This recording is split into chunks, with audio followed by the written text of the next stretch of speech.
Now, let's talk about a team that thought they were getting their franchise quarterback, and it's still yet to be determined. But they're playing the Raiders this week in Vegas. So the Raiders are going to be playing against Kenny Pickett, who is the quarterback I was referring to. Mike, what do you think about this matchup coming up? I really have three main points. It's an interesting game for sure because I think, the Bronco game was a divisional matchup where it's going to be two teams butting heads. Anything could happen, and ended up being really tightly matched and close, and ended up being, the Raiders who came out on top in the last 5 minutes of the game. But it easily could have been the Broncos, in the reversed order. And then the Bills game was, expected to be the Bills would probably win this game, and then unfortunately we lost 38-10. So the Steelers game feels like the first real interesting test for the Raiders. Can they beat them, to the point where, like, okay, we know who this Raiders team is. Like, they should be beating teams like the Broncos and Steelers, maybe not teams like the Bills, but this is a team, the Raiders, that can go and win 10 games if they play their cards right. Or they're going to lose to the Steelers, and everybody's going to be saying, yeah, the Raiders were exactly who we thought they were, and they'll be lucky to win 6 games again. Uh, so what will determine this game, in my opinion, are three things. The biggest matchup of the game is the Raiders' offensive line facing off against Pittsburgh's defensive line. You got T.J. Watt, who is one of the top three defensive ends, pass rushers in football. And then you also have Alex Highsmith, a guy who, coming out of college, I was kind of pounding the table for the Raiders to get. And I could only imagine him on the opposite side of Crosby right now. But instead he's with T.J. Watt in Pittsburgh, and it's like total typical Pittsburgh defensive line. Just two absolute studs on the outside. So you have that coming up against our O-line, who, all things considered, they've done really well against pass rush, but it's going to be a big test for sure for the offensive line. And then on the opposite side of the game, can Max Crosby and the rest of the defensive line get to Pickett? Can they get enough pressure and force turnovers, force incompletions? Can the defense step up against this Steelers offense? They should be able to, but will they? And then finally, just something interesting. The Raiders' defense, this is according to Mo Moten on Twitter, or X. The Raiders' defense in 2 weeks of football are giving up 4.9 yards per carry. And that's, I think he said 23rd in the league, or 26th. So not the worst in the league, but not the best, that's for sure. Not the top half of the league. More towards the bottom. So if you give up 5 yards per carry to the Steelers, who, frankly, Najee Harris and Jalen Warren haven't really been very successful at running the ball, if they get success against the Raiders, it's going to be telling. So, yeah, and then you pair that with Josh Jacobs' struggles and just the Raiders overall, their struggles to run the ball. If you allow the Steelers to run all over you and you can't run the ball on them, you're not going to win the game. You're just not. So, Mike, who do you think is going to win the game? It's on Sunday Night Football. I forgot to mention that. And it's the Raiders' home opener.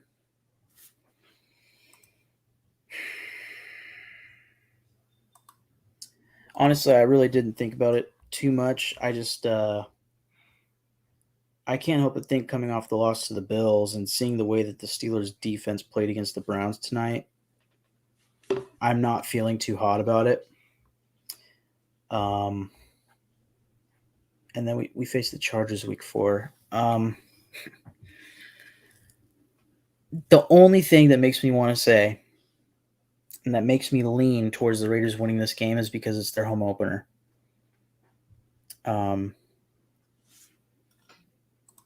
And I think what it's really going to come down to, believe it or not, is if Jacoby Myers plays in this game. And that I sounds thought about crazy. that too. Yeah, because I think the passing game was completely out of whack without him because they could just double cover Devontae and put a safety on him, and nobody else is going to get the ball.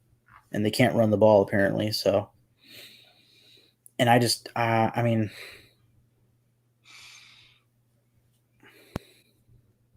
God, you know what? Let's save my prediction for the end. I want to hear what you have to say in your prediction.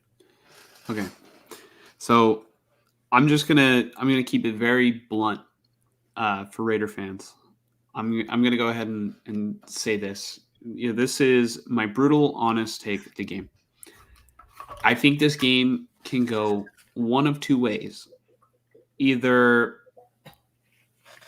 either going to be Pittsburgh being really, I guess, sort of a force on defense. The defensive line is just going to give fits to the Raiders, for most of the game. I think it'll be close because, Josh McDaniels, he's had experience in the NFL, and I don't think, I don't see Pittsburgh blowing out the Raiders. Like, I think it's either going to be a close game and the Raiders lose, sort of a heartbreaker, or I think the Raiders pull out a close one. I really think it's a coin flip to me. But I'm going to go ahead and take the Raiders because it's the home opener. I know the Steelers just played the Browns. Nick Chubb just went down. Prayers to Nick Chubb. And also it was a home game for the Steelers, and the Steelers knew that they had to win against the Browns. I don't think it'll be the end of the world for the Steelers if they lose to the Raiders, but Mike Tomlin's a hell of a head coach. So, like I said for Josh McDaniels, I have to also give credit to Mike Tomlin. But I literally just watched the Steelers get the shit literally kicked out of them 2 weeks ago, and Kenny Pickett looked like fucking trash. So I don't even think Kenny Pickett really looked that good tonight. I think they would have lost to the Browns had Deshaun Watson not fumbled and the defense scooped and scored. So if the Jimmy G cycle teaches us anything, it's that he's got the underdog mentality. Right now, I think they're underdogs on betting wise by 2 points. I think that Jacoby Myers being healthy for the game and being available will definitely play a huge factor because that was Jimmy's favorite target in week 1 and didn't have him this past week. But I don't know. Home opener. I think the fans are excited. So like I said, one of two ways, but give me the Raiders. I don't feel confident about that pick. So I'm saying it right now. It's close, but that's my pick. Yeah, it is close. That's why I had to wait on my decision, and I'm still unsure. I think because it's Vegas and because it's prime time, and I don't know what it is. I feel like every time the Raiders play on a primetime game at home, it's just an absolute as dramatic as can be. That's what I'm saying. It's going to be close. The Raiders always pull out the win at the end. Like the Steelers defense is telling me to pick the Steelers, but the Steelers offense, I can just see the Raiders getting a bunch of stops, maybe a couple turnovers for once, and maybe the Raiders offense gets them off to a nice, start to the game. They get a little hot. They get maybe a 2-possession lead and they just hold on to it for the rest of the game. I could see that, but I could also see the Raiders getting overpowered. Like not overpowered, but like like a gentleman's ass whooping. Yeah, like out physicaled, if that makes sense. Like just the Steelers just beat them up.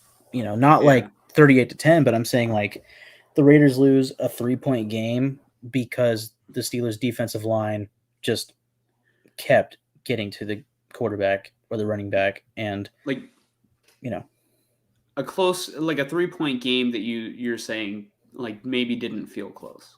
Yeah, like it just maybe the Raiders get the opening possession, they kick a field goal and they have that as the lead, and then the rest of the game, the Steelers get a touchdown, and from that point on, the Raiders never get a lead back in the game. Mm-hmm. So, question, Mike. So you're taking who?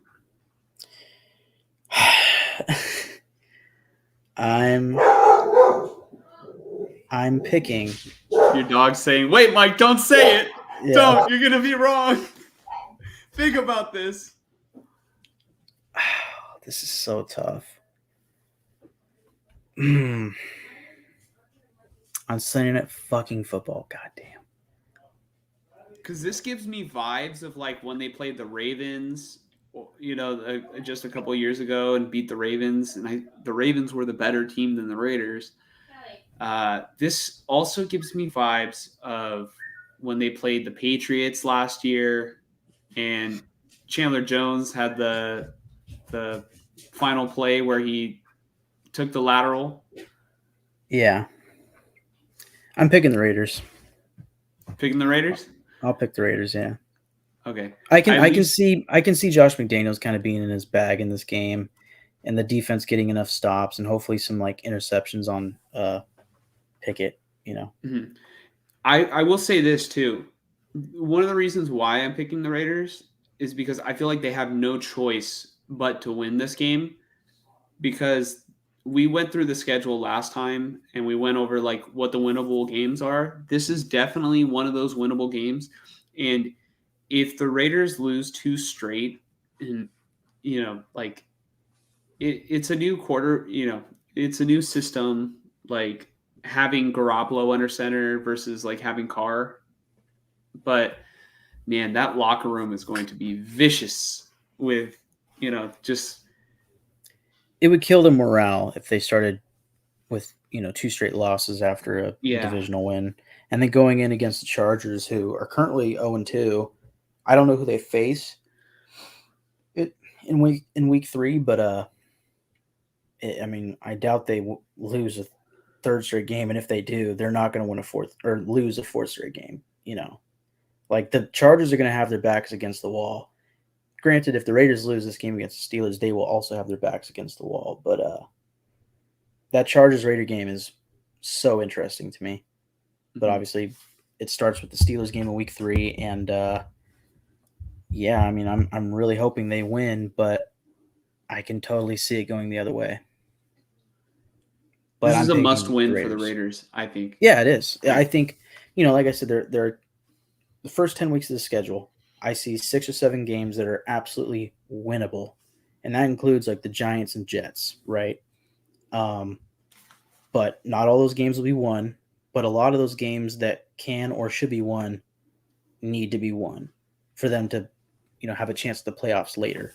Like that's what happened last season. It was, blown leads on games that they should have won, and that was the difference. I mean, they lost 5 of those games and they won 6 games.